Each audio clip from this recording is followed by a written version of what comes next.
Hi everyone, my name's Wendy Trevathan and I'm the podcast host of this podcast called Your Nurse Voice Matters. And I have the beautiful Di Riddell, who I've known for a few years now, with me today. So welcome, Di. Oh, thank you. Thank you. It's such a pleasure to be here with you, Wendy.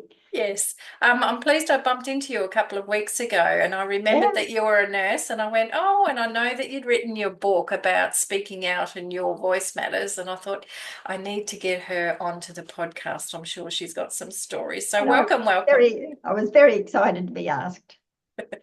Thank you. For firstly, let's introduce you because I know you quite well, but our audience out there do not. So let me take a minute or so to introduce you.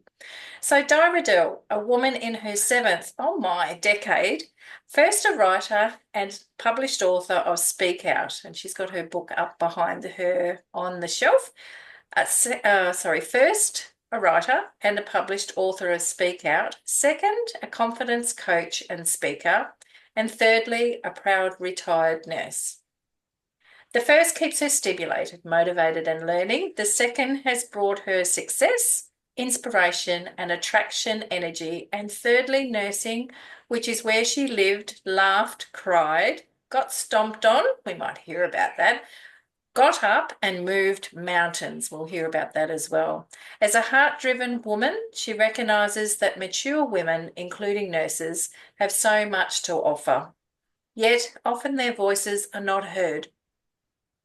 She shares about those times. Her gift is her ability to simply and graciously help women when they say, it's time for me, to guide them as they find their voice and enhance their confidence and spirit into the world.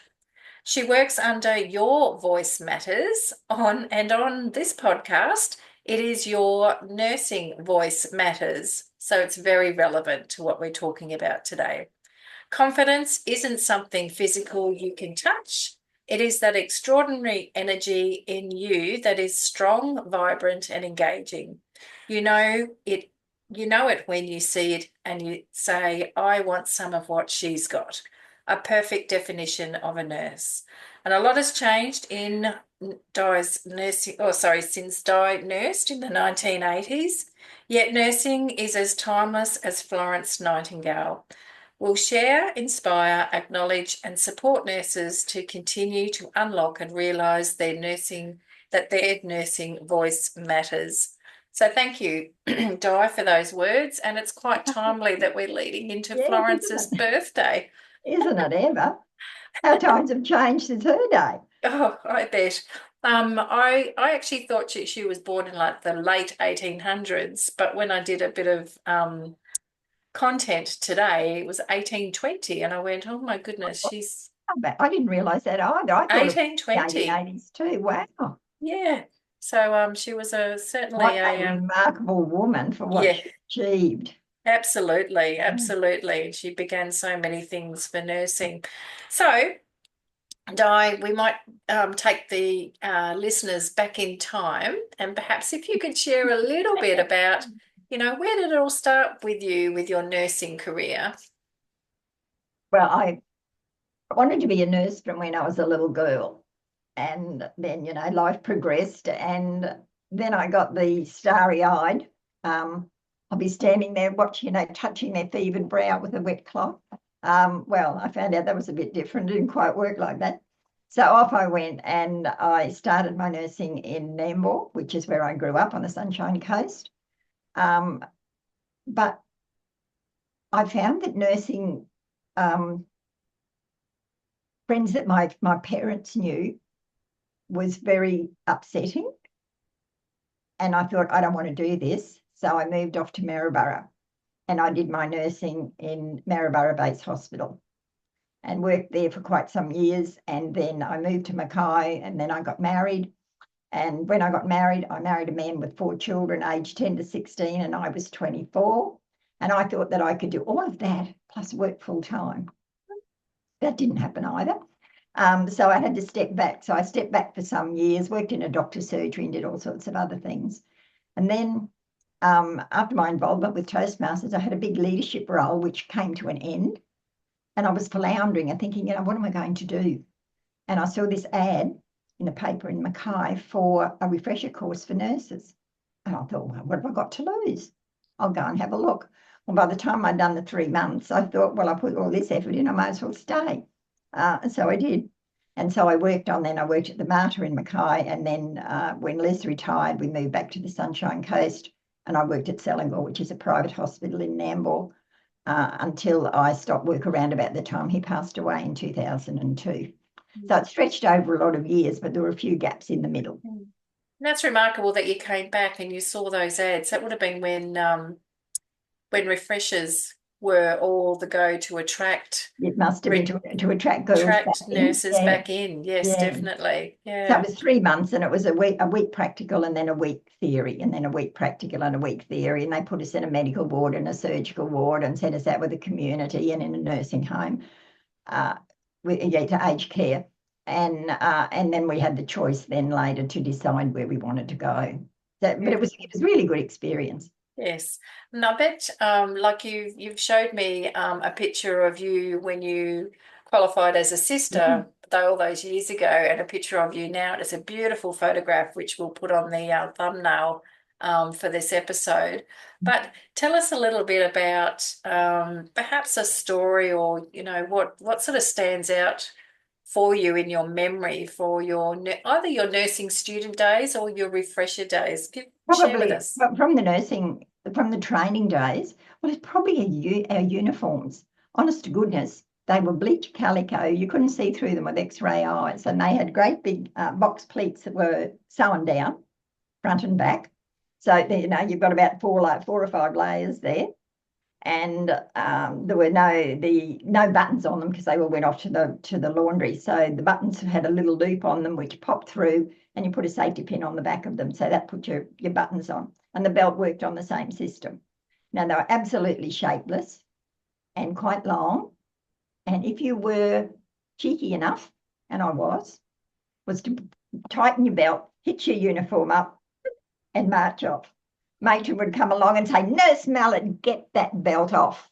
And you take your belt off, and she'd move the button out so that when you put it back in, it'd sit on your hips, and you'd slump around in it for the next hour until you thought she'd gone, and then you'd put it back up again. But those uniforms, they were just awful. And we had to wear a full slip. So when Matron did rounds, she would come up to you and she'd go, just to have a look and see you had 2 straps. If you didn't, if you had the temerity to come to work in a half slip, you got sent off the ward to go and get dressed properly. Oh my, the indignity. The indignity of it. And on a weekend, we worked split shifts so that we covered all of the meals. So it was something like 6 to 1:30, 4:30 to 6, something like that. So we were going, and I had long hair back in those days. If we were going out Saturday night, for example, you'd wash your hair and you'd put it in rollers, and you'd think, oh, the evening sister, she won't see it. If she did see it, she'd make you take your cap off, take the rollers out, twist it in a knot and put your hair, of course, cap back on. And by the time 6 o'clock came, you looked like something the cat dragged in. But we ran the risk because we wanted to. And of course, no jewellery. You weren't allowed to wear jewellery. When we decided we want to have our ears pierced, the GPs were very sympathetic towards the nurses, and they did it for us for free. But the trick was to do it on night duty so that your sleepers had a chance, because the night sister was a little bit more lenient. So that gave you 8 weeks. And then when that was over and we went back on the wards, we would use a little piece of fishing line and put it through. But if Matron saw that, she'd pull that out. And the biggest thing to alert her would be if you put your hair over the whole lobe of your ear. She would lift it up to see if there was a piece of fishing line underneath. You cannot believe that that's how we lived. You cannot believe it, can you? No, and this was all in Maryborough, and I'm guessing there were stockings as well. Oh my goodness. My goodness, yes, stockings and shoes, which I hate. Absolutely hated, but that was part of the deal. And, you get your 2 days off a week. In bed by 10 o'clock, checked at 10:30, 1 late pass a week till midnight, and once a month the ball pass till 2 a.m. But when you came out at either midnight or 2 a.m., you didn't just go to your room. You had to go via the ward so that the night sister could see what condition you were in. on your return.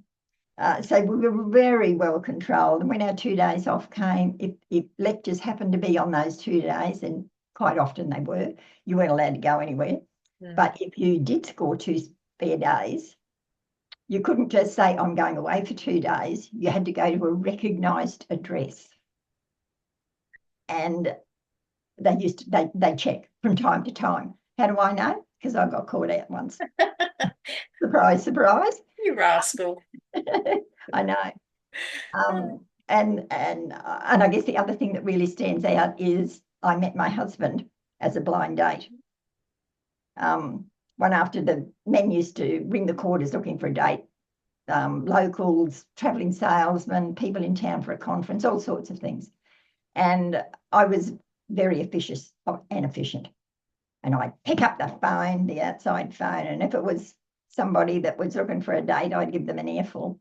Anyway, this particular afternoon, I picked up the phone ready to say my piece, and this polite male voice said, I'm in town for a conference, and I was looking for someone to accompany me to a dinner tonight. And I thought, oh, that sounds polite. And before I knew what I'd said, I said yes. We did what we always did. It was a U-shaped building, the old nurses' quarters, and a circular driveway. So when that happened, we turned the lights off upstairs, and whoever was around, we'd sit on the floor behind the railings and watch. And that we'd make our assumption. Could he drive straight? When he parked, could he walk straight? Was he nicely dressed?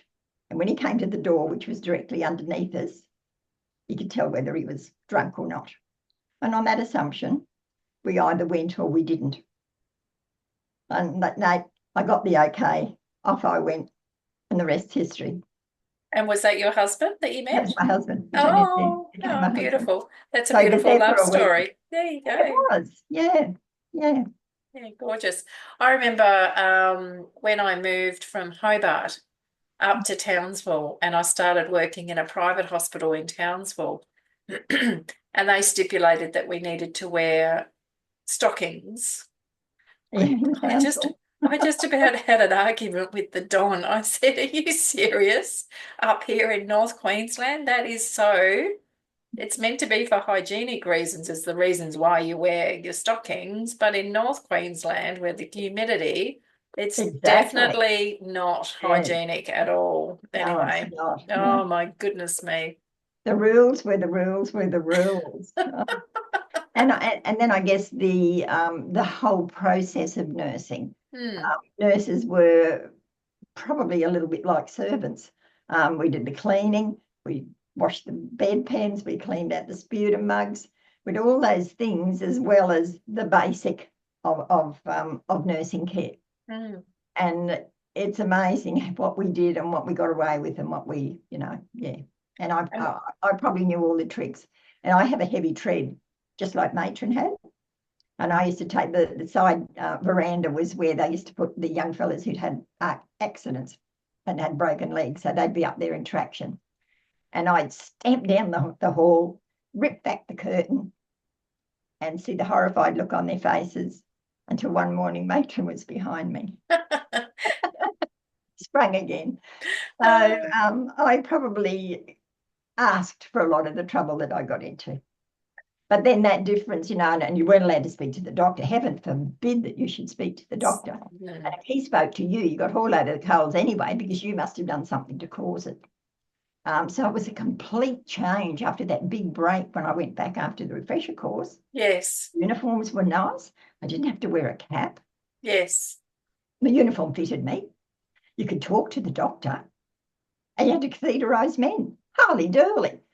How's that for a change? A big change.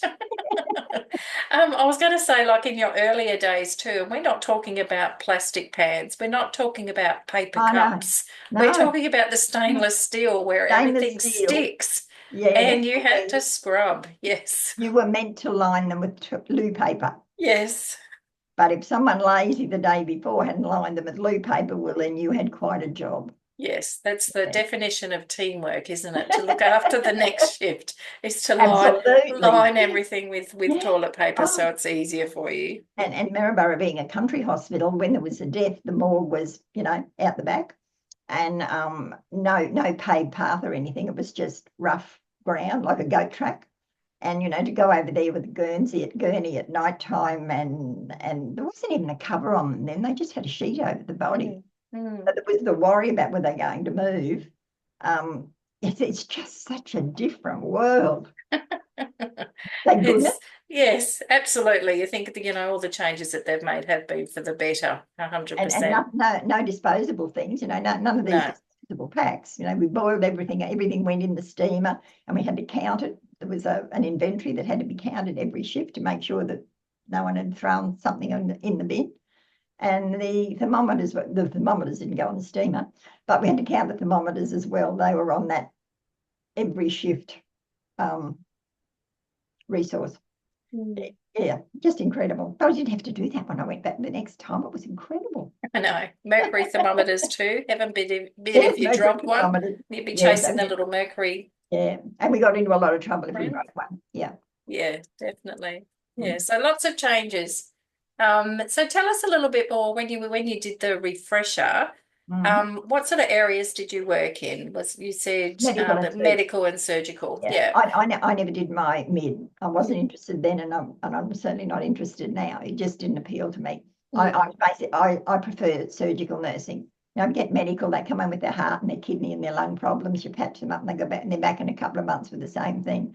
Come mm. into surgical ward, you crook, you cut it out, you get them on their feet and send them home. That's it. Yeah. So Yeah. that's much more my style.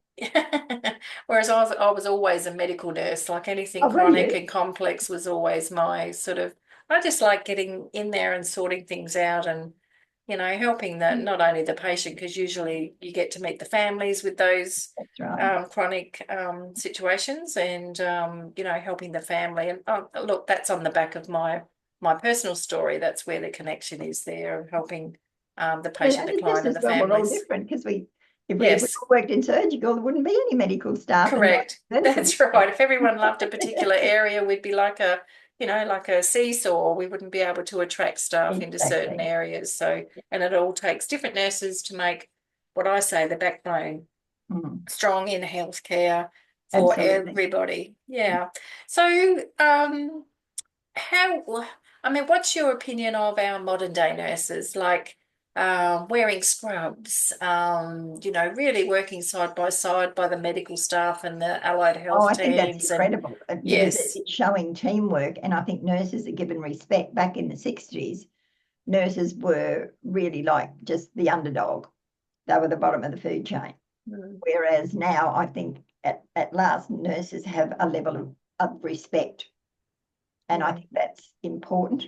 mm, What I think has been lost is the nursing care. I think that the technology has tended to override that, and I've seen it a bit with some friends who've been in hospital recently. And I think that's a danger of nurses moving beyond that into strict technology, forgetting that the patients are actually humans, they're actually people. and they're That's a what good I see as the challenge. and they're a good resource for your assessment. Goodness me, rather than relying on Yes, a machine. yeah, Yes. absolutely. Yes, Mm, yeah. mm. So that's my personal opinion. Yeah, I tend to agree with you. Hence why I know nurses are busy and stressed, and this is why this Yeah. podcast exists, Mm, because to tell the stories, to mm, inspire nurses yeah. to remember why they're actually in the Yes, workplace exactly. and Remember looking why after. you're there. Yeah, Yeah. yeah. So tell me a little bit about like what you've been doing over the last, and how I met you many years ago was around the networking and what you were doing with Your Voice Matters. Tell me what you think the parallel is. You mentioned that nurses years ago didn't have a voice in compared to No, they now. didn't. No, No, they compared no. to now where they actually are seen, as equals in a partnership with the medical team. What do you see are the key things for nurses if they are in a situation where they can't speak up?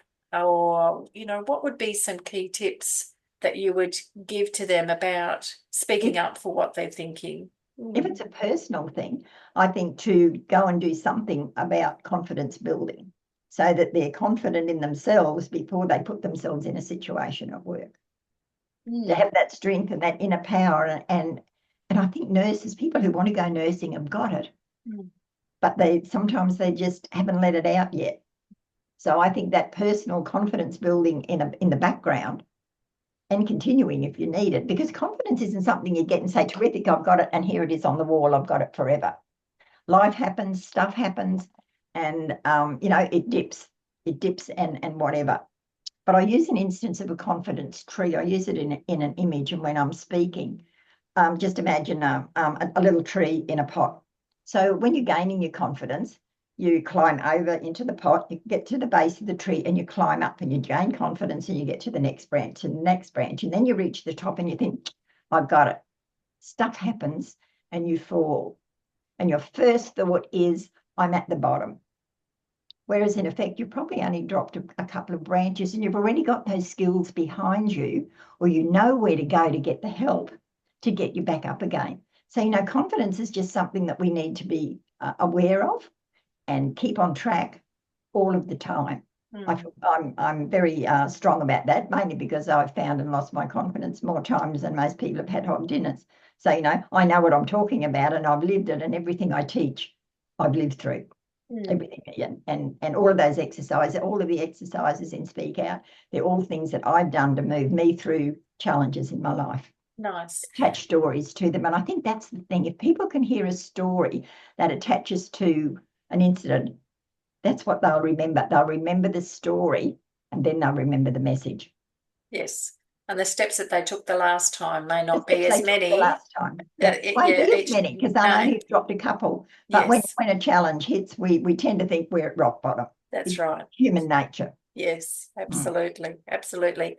And, in your opinion, what would be one golden tip that you'd like to pass on to our nurses so that they're stepping forward with confidence? What would be one thing that you would like to mention to them? I think just letting that confidence shine through, be who you are, be strong, be confident, be efficient, but always remember, regardless of the technology, that there's a human touch, and that human touch is absolutely priceless. To hold a hand, to smile, to encourage someone who's vulnerable, which many patients are. I think that's the basis of being a nurse. I couldn't agree more. And the more nurses that speak up and with their patients, the better that our care will be at the bedside, in community, in all healthcare settings. Yeah. That's true, because it's the nurse that's with them all the time. Doc just pops in and out. And the patient, I mean, from my experience, the patient sits up in bed and says to the doc, yes, I feel really good, thank you. And as soon as he's gone, they say to the nurse, oh, I'm feeling terrible. And they've missed their opportunity. So I think that the confidence that you have in yourself as a nurse, you can imbue that to the patient, so that they've got the confidence to be able to speak up. And I think it's changing with the generations now. But my mother thought the doctor was God. She would never have questioned and never asked anything, and she'd be horrified when I did. But I think, thank goodness, I think that's going. But to be able to speak on a level and ask the medical profession to speak on a level that suits the patient, and I think the nurses become the go-between. They're that link. They're the most important thing, because that's what the patient sees every day, all day. And you're right, in a hospital environment, nurses are there 24 hours a day. They're there at 2 o'clock in the morning, where you actually see the flip side of the patient, or, particularly in the elderly and those with dementia, you often see behaviours that come out during the night, early hours of the morning, or with sundowners, 5 p.m. We're trying to get the dinners on the table and they all start up. Everything happens, doesn't it? Everything happens. But that's a bit, you sure as hell become multi-skilled when you become a nurse. Yes, and it's something that serves you well through your life. You can come back to it and do something in a different way. And, I think it's a skill that's so useful in life, and you can make such a difference in your life and those around you when you utilise the skills that you picked up through nursing. Yes, I agree with you 100%. Look at us. Look, we're doing other things as well. And nursing has been at the forefront of us being able to have the confidence, resilience, and perseverance to be able to achieve what we're wanting to achieve. I think the resilience is a big thing because, like I said, like you said in the introduction, you know, I got stomped on big time, many, many, many, many times. But it's the fact that you get back up. You get back up and you think, I'm not going to let them get the better of me. I'm going to do this. Tenacity. I love it. Oh, Di, it's been wonderful talking to you this afternoon for the podcast, but also, with a personal connection that we've had over the years. Lovely, lovely, Yes. lovely. I've enjoyed it. Yeah, beautiful. For those that would like to reach out to you, what's the best contact for them? Do you have an email or Yes. an yes? Can you put it, if I email it to you, can you just put it at Yes. the end? Yes. Yeah. So my email is my name, di@diriddell.com. The website is diriddell.com. And the book is Speak Out, fairly simple, available on Amazon. Excellent. And for those that are listening, it is two D's and two L's for Oh, yeah, Riddell. the So name's up on the screen. yes, yeah, but the audios, they may not get the Oh, spelling. So I'm all good, of all good. course, it's a podcast. I'm so glad you're here to remind me. So for those that do reach the podcast, there is a preamble that will be there, and I'll put those links in there for our viewers and listeners as well. So thank you so much, Di, for giving up half an hour of your time in your busy afternoon. And yeah, it's been I've really enjoyed today. It's my pleasure. It's been a delight to speak to you, Wendy, and Thank love you. looking back and sharing nursery stories. Yeah, beautiful. If you'd like to be a guest on your Nurse Voice Matters, just reach out to me directly and we'll have a conversation about what that might look like for you. And we look forward to talking with you again on your Nurse Voice Matters next time. Bye for now, everyone. Bye, and thank you.